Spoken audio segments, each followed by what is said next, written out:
I'm here to assist you with all your test equipment needs, from multimeters and test weights to patient simulators and x-ray analyzers. If you need guidance or you have any questions, please don't hesitate to write me at jbarber@bcgroupinternational.com. Alright guys, I have the microscope all powered up and I've been playing around with it, experimenting with a whole bunch of different things. And folks, this is the Joyalens digital microscope, and it is the first microscope that I can honestly say I've had that is a full-featured microscope, because I can clearly see microscopic things. This is the wing of a honeybee. And for context, the slide you are just staring at, you probably can't even see it. It's absolutely tiny. And I've got other things, like this is an epidermis of an onion. Now I'm starting right out with the microscopic items because they are the most difficult things to get in focus, not because of the microscope, but because they're so small. This is the epidermis of an onion. You can see clearly the cell structure, and that is absolutely amazing. This one here is one of the most difficult ones to find because the sample is tiny. See a little dot? That is the sample that we were just looking at. So as a microscope, this one here is pine stem. As a microscope, this thing is phenomenal.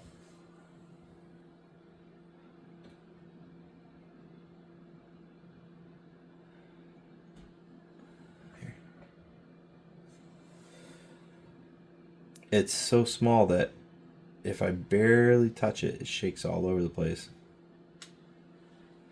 Now this one here is a pine stem, and you can clearly see all the details. And check that out. This sample is tiny. It's absolutely tiny.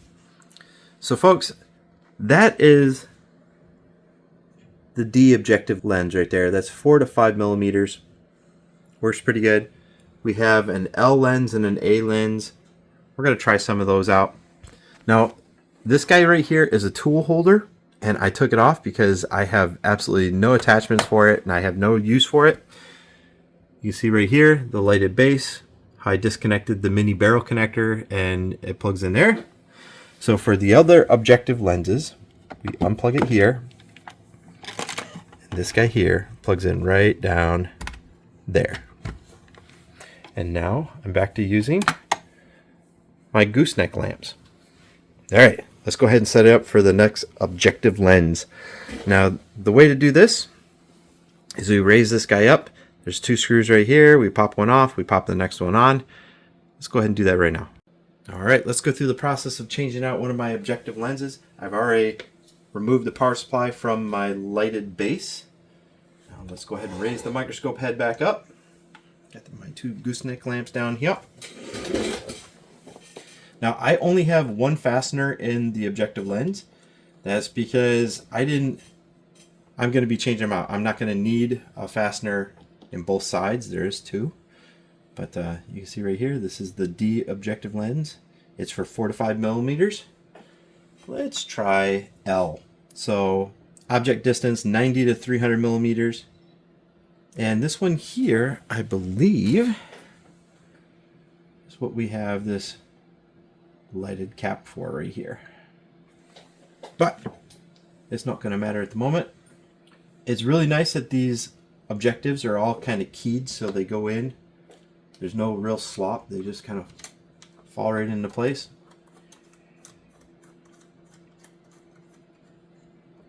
Excellent. There it is. And now that means that we are going to be viewing things from an even higher distance.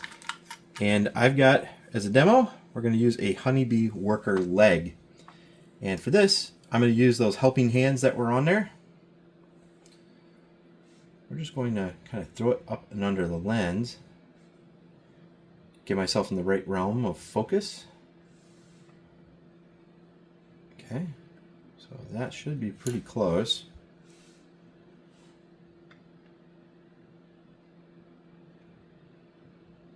There it is.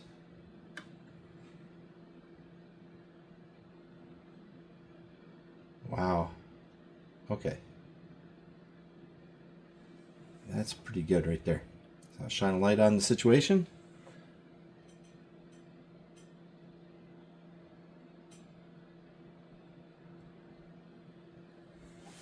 And that, folks, that right there is what it looks like with the L objective lens. And that is the leg of a bee worker. That is insane. Wow, okay. And you can see I'm not really setting it up correctly. It's just on these arms.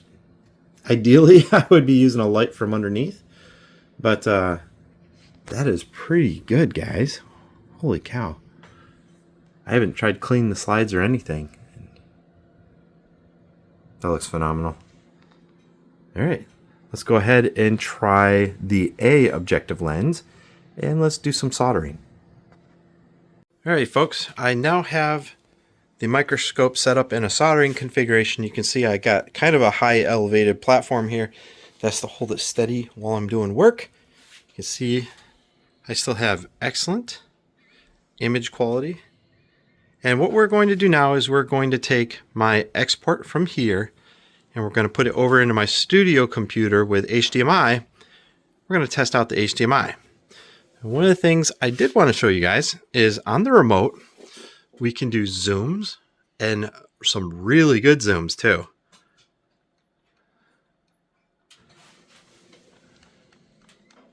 I mean, look at that. This beautiful 10-inch display allows me to really get in there and see what's going on with those solder joints. If you take a look over here, you can see I have some cold solder joints and I've got some partials. And those are really difficult to see with the naked eye. It's really difficult. So what I'm going to do is I'm going to go ahead and I'm going to solder the rest of those posts. And I'm going to allow you guys to see it with that computer over there. We're going to do some video capture. Super cool. So the remote has a couple other interesting features. If I go over here and hit menu, you can see that we can go up to resolution. Now, what I assume is that this is a 4K 24 frame HDMI output, which, whoa, that's going to be insane. That's going to be really incredible. I would prefer a 60 frame, like the full HD, so that's 1080p, 60 frames, and QHD, that would be 1440. And down here, HD is going to be 720, but I can do 120 frames. So let's say you have a small organism that is actually moving around down here. 120 frames, you can actually get a really clear capture, even though it's 720p. We're going to set it for full HD, 60 frames. And now, let's do it. All right, folks, you can see here I have my PCB. It's coming through. It was so easy to set that up for the HDMI. And we are ready to get started. So first off, you can see I have a couple anomalies right there on my solder joints. We're going to go ahead and we're going to straighten that up probably first. Let's do that. Get my good soldering iron here. Clean the tip, and let's see how this does. Nice.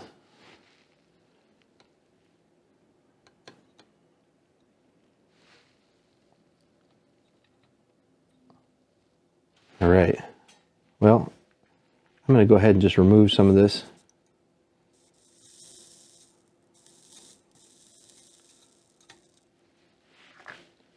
Let's start anew. That dark coloring right there, that's just some flux. Boy, this microscope makes this so easy to do.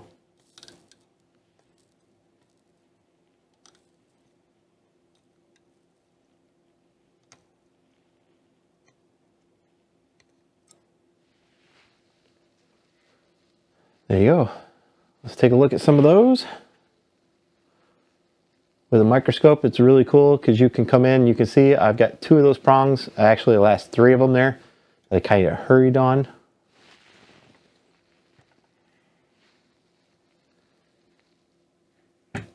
So last 3. Yep, those ones right there. Those ones are the problem children. Let's set them up for success.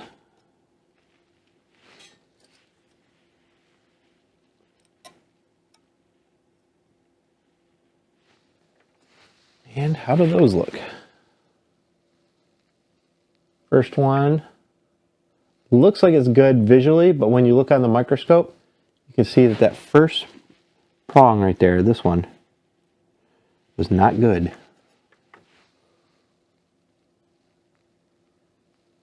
This one right here.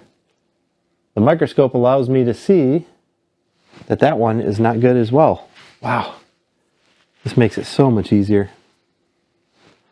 Let's try and approach it from this angle. So that one right there.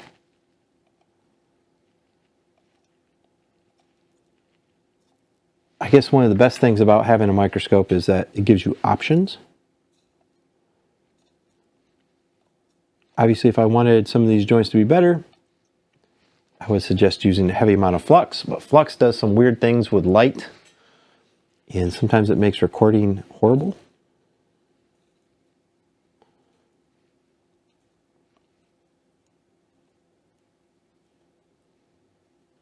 You can see with the right angle, putting these down, it's quick. I dig it. Those all look fantastic. So let's go ahead and let's zoom in a little bit. All right. I'm adding a little bit of extra light source over here, if you guys are wondering. So I can get approach from both angles. Let's go ahead and zoom in.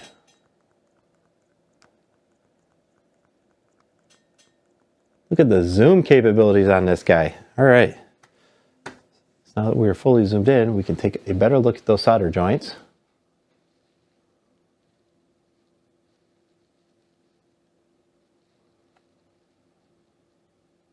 Those look fantastic. All right.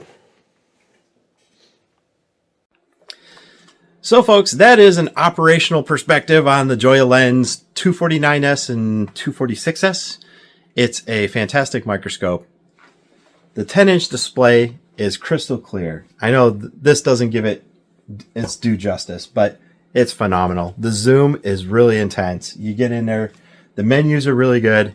The manual is fantastic. It gives a full description of each component and the color photos, showing you how to use the microscope and how to set it up. So the Joyalens microscope, I suggest it for everybody. I believe it's just under $200. And I'll leave a link down in the video description. You can check it out and get it for yourself. It's good for not only microbiology, but also things like electronics. I have a lot of range, a really big focal distance, and with the interchangeable lenses, it gives it a lot of flexibility as a microscope. Best digital microscope I've used yet, hands down. Thanks for watching. If you enjoyed this video, don't forget to give it a thumbs up and subscribe for more content.